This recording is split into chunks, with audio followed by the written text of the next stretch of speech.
What's good, everyone? Welcome back. I'm Dash, and today I'm going to take you through about 15 to 20-minute mobility workout just to get the body flowing. Whether it's the start of your day, end of your day, before a workout, this is going to be just for you, especially if you're someone who's got very tight shoulders, things are rolling forward, you want to work on your posture, tight hips, and you're just noticing that, especially from sitting for way too long, your body is just feeling very, very tight and just need some key areas that just need to be loosened up. Majority of the time, it's the shoulders as well as our hips as well. Okay, so I'm going to be walking you through some very, very basic exercises that you can just kind of incorporate in your day. This, I always want you to think about breaking them down into where you feel the most tight. Okay, so of course, if you're tight in the shoulders the most, probably focus on that a little bit more within your week. If it's the hips, likewise. Okay, but the way I want you to think about these exercises is that they're not hard. Start to incorporate into your daily routine, whether it's just literally something you can do at the desk, whether it's something that you can do just after getting out of bed. One of those things that you can just do that you can just kind of stack on other habits as well. It's not something that you should just go, do you know, I want to have time, I'll do it. I want you to think about this as such a key ingredient for the longevity side of things. Mobility is key, all right? So I've got about 9 exercises for you. We'll be working on the shoulders, working on the wrists, we're working on the mid-back. Really want to open up the chest and, of course, those hips and hamstrings, all right? So let's get started. So when it comes to the equipment, all I would say is a band and up to about 4. I'm sitting on 2 as well. About 4 yoga blocks, 2 will do as well, depending on your flexibility, depending on your range. If you don't have any of those, that's okay. We'd be quite creative if you're doing this from home. And of course, if you're doing this at the gym, we can use things like the bench, some of the boxes that they may have as well. Let's move on to the first exercise, which is the wrists. We forget that when we spend hours at the desk, our wrists don't do anything other than our fingers moving as well, okay? So we really want to make sure that, one, that they're strong, but also that we do stretch them out, making sure we do allow them to be in that kind of movement that they've been built for, okay?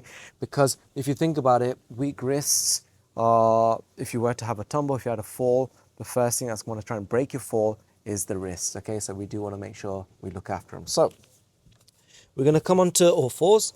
We're just going to place our hands flat on the ground, okay? All we're going to start off with is some very gentle circles around the joint. Keep your arms nice and straight, so don't bend the elbows, keep them nice and straight, and just make nice big circles. Obviously, wherever you're comfortable at. It could be small circles for now, and then of course, the more you do this, you can explore just a bigger circle as you get more uncomfortable.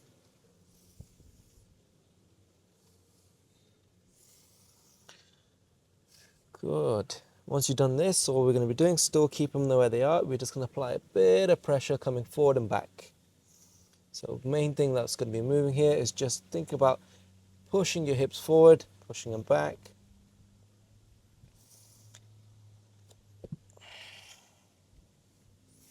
Next, fingers outside. You're just going to be shifting your weight from side to side. Again, we just want to just get them ready, especially if you're getting ready for a workout. You want to make sure you look after the wrists as well. All right, now we're coming onto the back of our hands. Again, here you can just feel that stretch.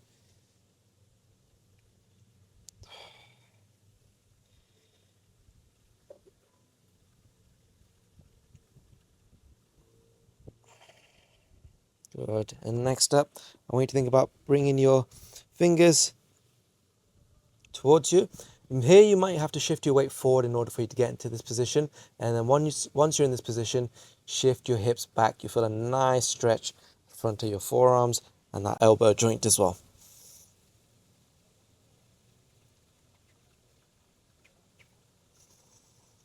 Good. And finally, just nice circles of the joint. Just lubricating, getting all those fluids within the joints. Get them nice and warmed up. And the other way as well.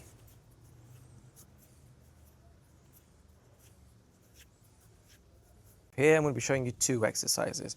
First up is the banded dislocates. Okay, so as the name suggests, you will need a band.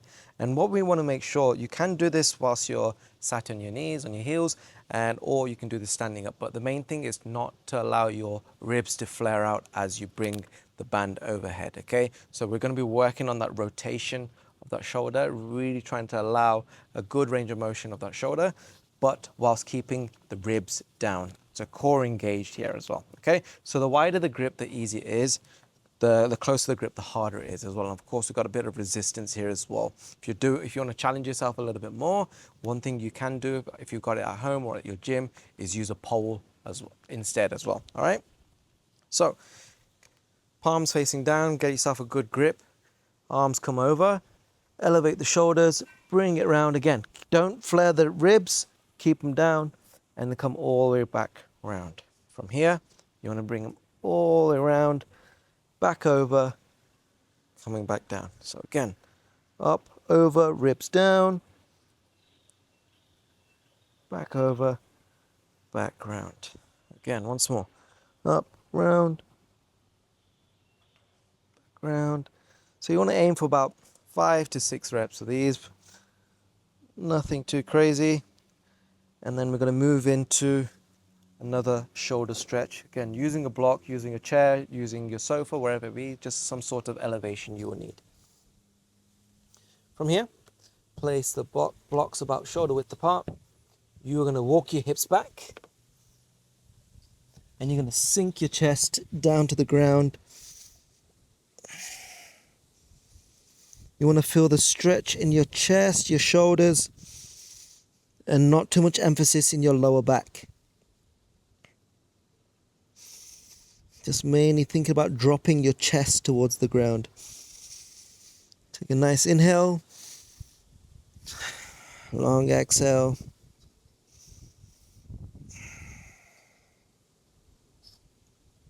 Just feeling the shoulders open. Try not to have your elbows bent, keep them straight.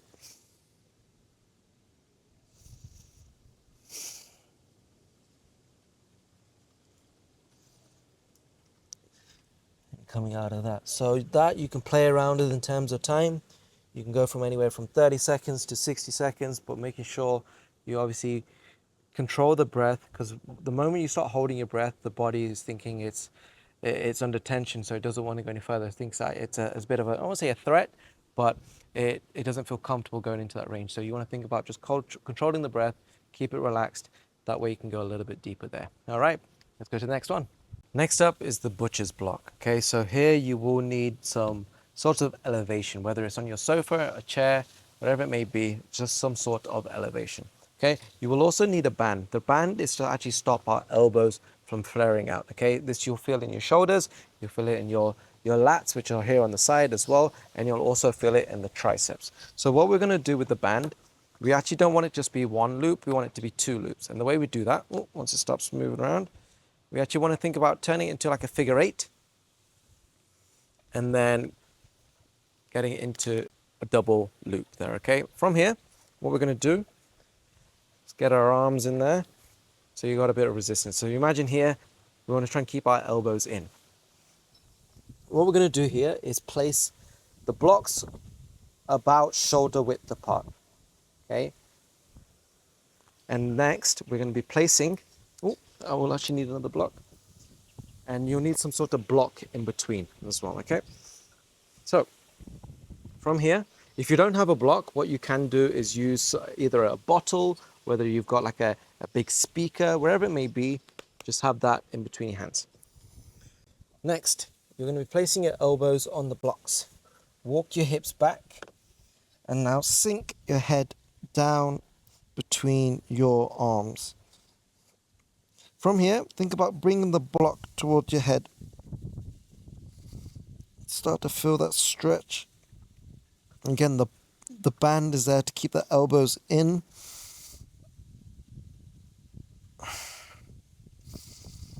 Especially when people are pressing, whether they're doing overhead press, you probably notice that elbows want to come out. This is what the band is stopping you from doing. So again, try and think about doing a bicep curl towards the back of your neck.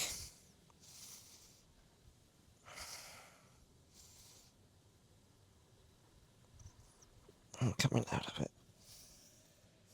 Good. All right, let's move on. Next up, thoracic spine extension. Again, think about the position that we're at when we're at the desk. Even though we're trying to be mindful of trying to bring the shoulders back for a split second. Unconsciously, we end up just going all the way back, rounding the shoulders, and that mid-back, the T-spine, is well, it takes a bit of a beating as well. So here you can actually use 1 to 2 blocks, doesn't really matter. But what we're going to be doing is placing almost our shoulder blades just around our mid-back onto the yoga blocks. Here we want to make sure that we're not arching the lower back. You really want to think about what the bend is coming from the mid-back, okay? So think about, you might have to just kind of play around with the positioning. There we go. So you want to think about it being like, if you imagine what a T-spine is, think about the T shape of you. That's kind of where you want it to be. And from here, arms come overhead, lock your elbows out and just allow it to come around. So like I said, no arching of the lower back. This isn't a lower back exercise. You want to think about your upper back, just getting a nice stretch as you bring your arms overhead. And if you don't have tight shoulders like myself, you might be able to even touch the ground.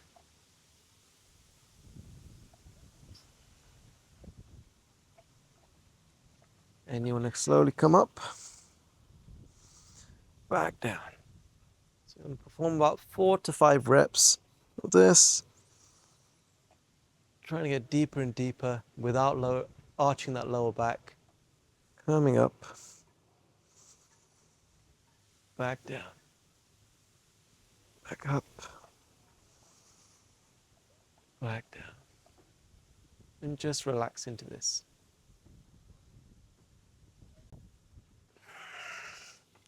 Right, let's move on to the next one. So this one is one of my favorites, okay? It is a combination of working on stretching the glute, which we'll move on to onto the next exercise, but it's also a really great rotational exercise, and we're going to be using a band. So you will need to anchor the band somewhere that won't move, okay? And then what the best way I can explain this positioning is you want to think about having your feet out extended first, okay? From here, think about moving your whole body over to one side, okay? So keep the legs where they are, moving the whole body to the one side. With the side that you're on, the opposite leg comes out, the front leg bends, and now from here, you're going to think about turning your whole body in front, okay? So you almost on this bit of a strange 1990 direction, I'd say, and with the back leg extended, okay? From here, you want to think about grabbing a hold of the band, pulling a bit, giving yourself a bit more resistance. And with this band, you want to think about allowing the band to pull you and dropping your shoulder. You're going to feel a nice stretch in your upper back, your mid back. And then from here, you're going to pull up to the ceiling and then back down. Allow the band to pull you back up, back round.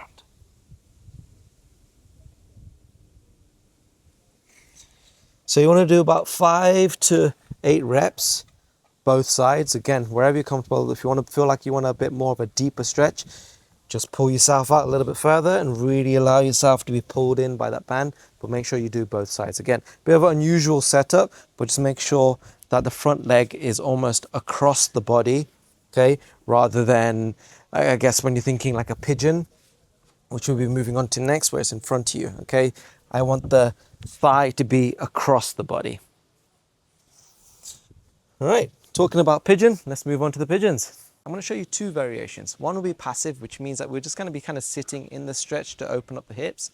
The second will be active, where we actually start to recruit the muscles, start to build some strength in the hips in that case as well. All right, so in order for us to kind of get into the pigeon, I'm going to just make sure we start off correctly. So we're going to start off in a high plank.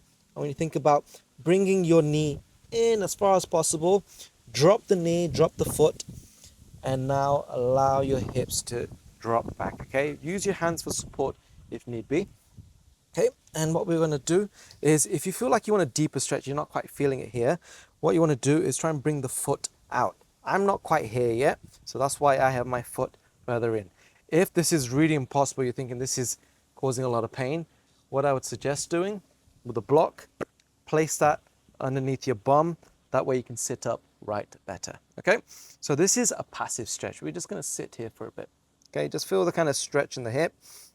And what we wanna do from here is just lean forward, keeping that back nice and straight.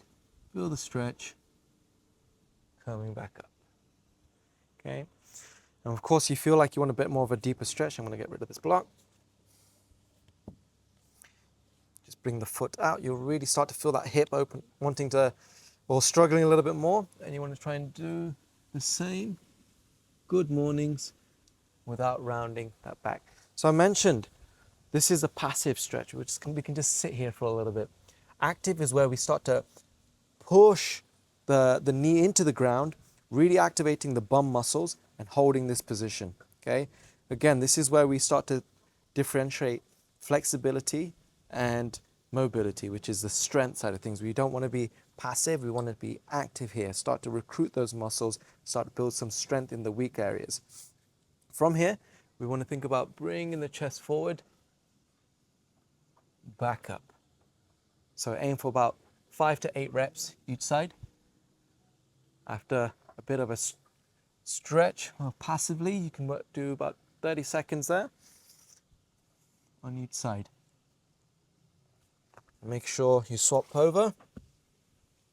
Again, we're going to start off passively. We can start off in the high plank again if you feel like we need to make sure we're setting up right. And again, if you feel like you want more of a stretch, bring that foot out. If you feel like you need some support, keep that block underneath the bum just to keep the hips up. If you don't need that, put it out, and then from here, active.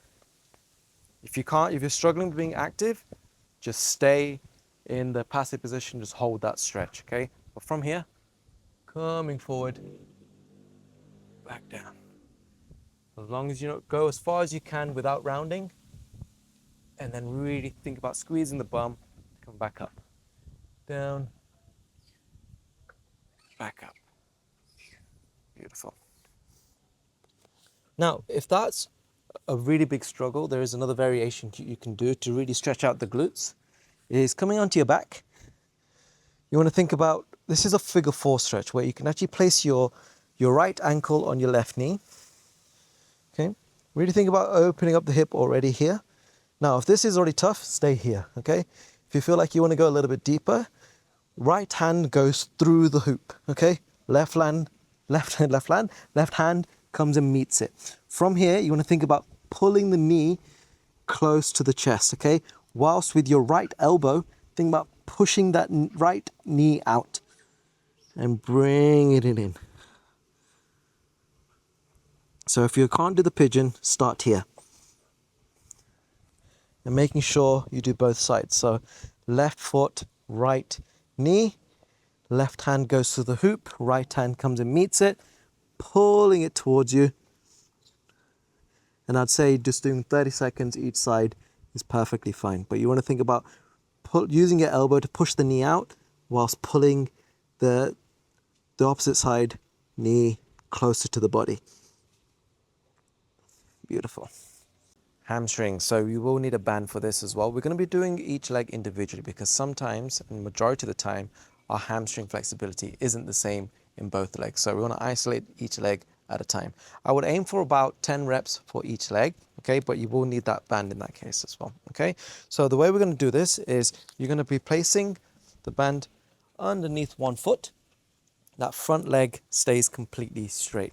Back leg, the toe and the heel stay in one line, okay? And you want them about shoulder, I'll say hip width apart, sorry.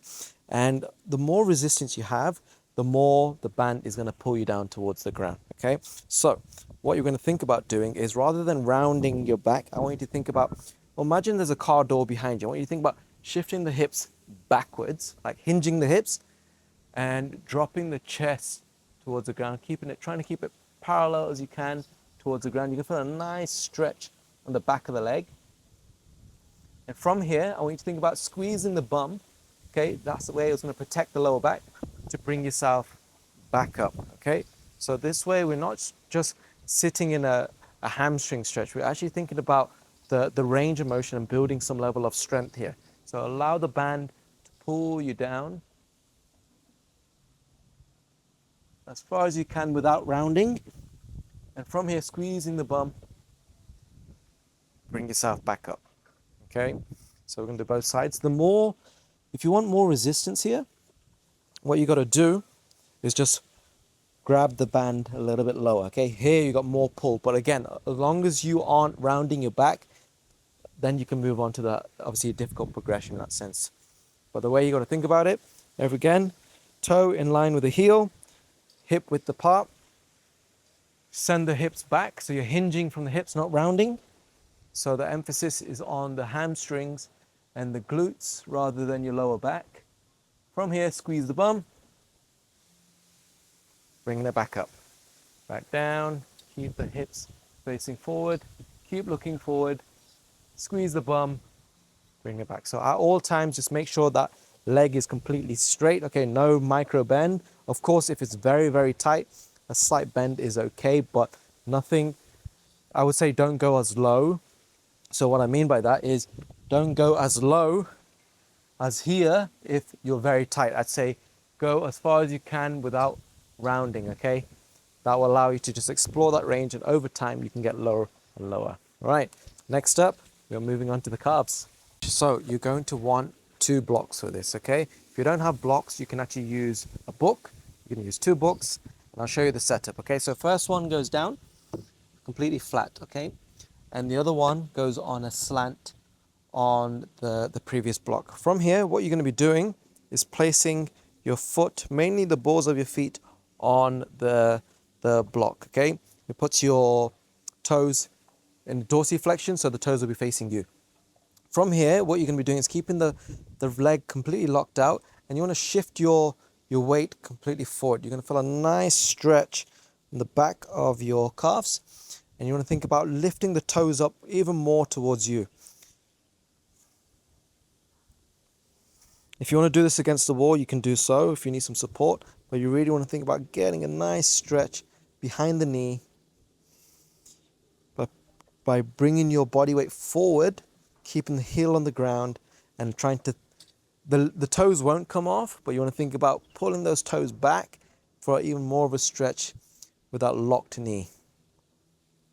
Okay, as I mentioned before as well, a lot of people blame their hamstring flexibility on just hamstrings, but we don't understand that in order for us to kind of reach our toes, our calves are also involved there. So tight calves can contribute towards our ability to reach our toes. So you might notice that as you start to stretch your calves out, you might even have a little bit more range to reach your toes. So please don't underestimate stretching the calves out, and especially after long days of sitting, the back of your legs get very, very tight. So make sure you do both sides. I'd aim for about 60 seconds on both sides.